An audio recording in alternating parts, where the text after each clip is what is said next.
Syarah Usul Thalathah. Makna tauhid.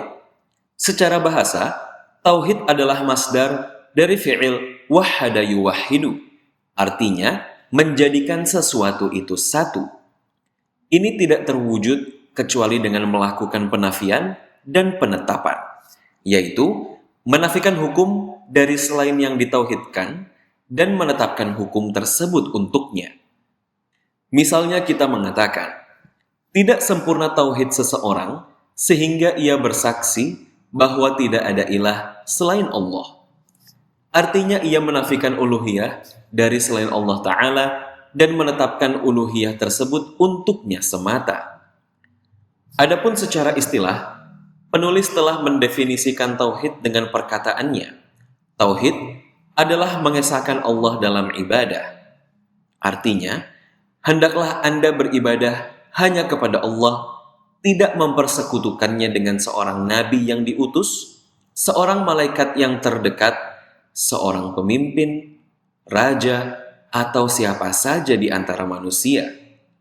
Anda hanya beribadah kepadanya, diiringi rasa cinta, pengagungan, harapan, dan kecemasan. Yang dimaksudkan oleh Syekh adalah tauhid yang para rasul diutus untuk mewujudkannya. Sebab tauhid tersebut adalah yang diabaikan oleh kaum mereka. Ada definisi tauhid yang lebih bersifat umum, yaitu mengesahkan Allah dalam hal yang merupakan kekhususan baginya.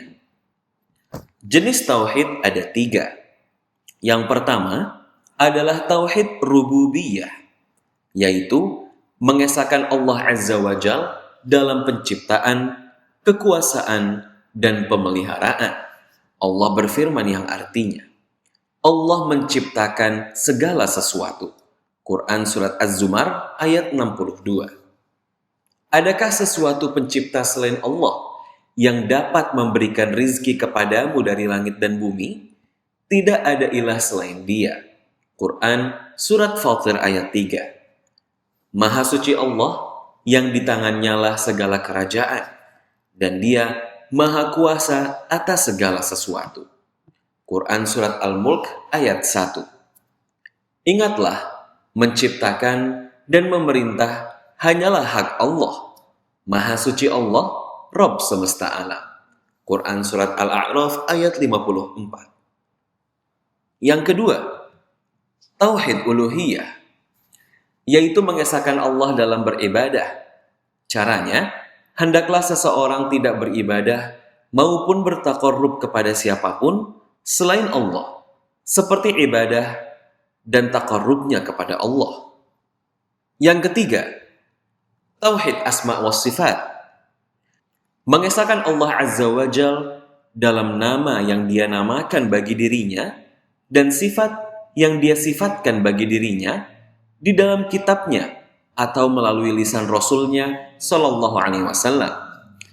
Pengesahan ini dengan cara menetapkan apa yang telah ditetapkannya dan meniadakan apa-apa yang telah ditiadakan baginya tanpa tahrif, pengubahan, ta'til, peniadaan, takyif, penetapan bagaimananya, atau tamtsil, penyerupaan.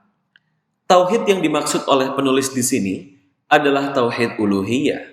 Berkenaan dengan tauhid inilah orang-orang musyrik tersesat, diperangi oleh nabi, darah, harta, tanah, rumah, serta penawanan terhadap istri dan anak mereka dihalalkan. Dakwah yang disampaikan oleh para rasul kepada kaum mereka kebanyakan berkenaan dengan tauhid uluhiyah ini. Allah Ta'ala berfirman yang artinya, dan sungguh kami telah mengutus rasul pada setiap umat untuk menyerukan, beribadahlah kepada Allah saja. Quran Surat An-Nahl ayat 36. Ibadah tidak boleh dilaksanakan kecuali kepada Allah Azza wa Jalla. Barang siapa mengabaikan tauhid ini, maka ia berstatus musyrik dan kafir, meskipun mengakui tauhid rububiyah dan tauhid asma wa sifat. Andai kata ada seseorang yang mengakui tauhid rububiyah dan tauhid asma wa sifat secara sempurna, tetapi ia mendatangi kuburan, beribadah kepada penghuninya, atau bernadar untuk memberikan sesaji kepadanya guna mendekatkan diri kepadanya, maka ia seorang musyrik dan kafir yang kekal di neraka. Allah Ta'ala berfirman yang artinya, sesungguhnya orang yang mempersekutukan sesuatu dengan Allah, maka pasti Allah mengharamkan kepadanya surga, dan tempatnya ialah neraka. Tidaklah ada bagi orang-orang zalim itu seorang penolong pun. Quran Surat Al-Ma'idah ayat 72. Tauhid merupakan perintah Allah yang paling agung, karena ia merupakan pondasi tempat dibangunnya seluruh ajaran agama Islam. Karena itu, Nabi SAW memulai dakwahnya dengan tauhid dan memerintah para delegasi yang diutusnya agar memulai dakwah dengan tauhid. Syirik merupakan larangan terbesar. Larangan Allah yang paling besar adalah syirik. Sebab hal yang paling agung adalah hak Allah Azza wa Jalla. Jika seseorang mengabaikannya, berarti ia telah mengabaikan hak yang paling agung, yaitu pentauhidan Allah Azza wa Jalla.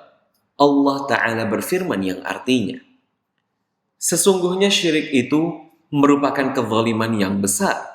Quran Surat Luqman ayat 13. Barang siapa mempersekutukan sesuatu dengan Allah, musyrik, maka pasti Allah mengharamkan kepadanya surga dan tempatnya ialah neraka. Tidaklah ada bagi orang-orang zalim itu seorang penolong pun. Quran Surat Al-Ma'idah ayat 72. Sesungguhnya Allah tidak mengampuni dosa syirik, dan Dia mengampuni segala dosa selain syirik bagi siapa yang dikehendakinya. Quran Surat An-Nisa ayat 48. Nabi SAW bersabda, dosa yang paling besar adalah engkau menjadikan sekutu bagi Allah, padahal Allah lah yang telah menciptakanmu. Hadis riwayat Bukhari dalam Kitabut Tauhid, hadis riwayat Muslim dalam Kitabul Iman. Beliau SAW juga bersabda dalam sebuah hadis yang diriwayatkan oleh Muslim dari Jabir radhiyallahu anhu, barang siapa yang berjumpa dengan Allah sedangkan ia tidak mempersekutukan sesuatu dengannya, maka ia masuk surga. Dan barang siapa yang berjumpa dengan Allah sedangkan ia mempersekutukan sesuatu dengannya, maka ia masuk neraka. Hadis riwayat Muslim dalam Kitabul Iman.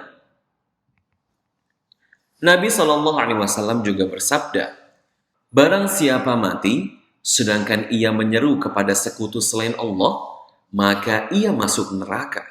Hadis riwayat Bukhari dalam Kitabut Tafsir. Penulis rahimahullah menyimpulkan perintah Allah untuk beribadah dan larangannya terhadap perbuatan syirik berdasarkan firman Allah Azza wa Jalla. Beribadahlah kepada Allah dan jangan mempersekutukannya dengan sesuatu pun.